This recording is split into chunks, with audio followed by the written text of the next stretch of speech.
Hi Lods, good morning. Nandito na tayo Lods sa Circulo Verde Bridge. Ayan, ito yung One Lods, yung Little Paris na sinasabi ko sa inyo. Ayan, ito yun. Project ng San Miguel Corporation na si Boss Atong Ang, yung pinakamayaman Lods. Kasasyon ni Danding Kwangko sa San Miguel Corporation. Ayan, binuksan din yung tulay Lods kasi nasira yung kabilang tulay sa may manggahan. Kaya dito na lang muna ngayon. Siyempre alam nyo naman si Lodi nyo kung saan yung view. Ganyan. Have a blessed morning. Kalalabas lang pala natin sa workload sa. Kaya konting picture muna tayo para subscribe niya ako sa call center Lodi Traveler sa YouTube channel ko. Ayan Lods, Little Paris ng Pasig City. Ayan yung bike ko Lods.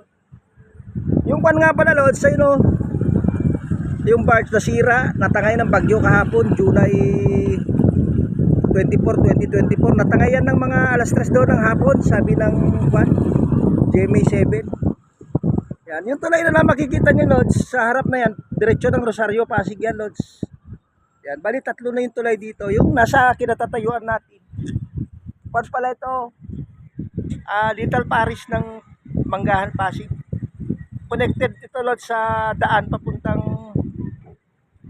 IPI, Quezon City, Cubao, tapos crossing. Yan Lods. Yan Lods. Ganyan kaganda yung view dito ngayon Lods, bagong bukas na tulay.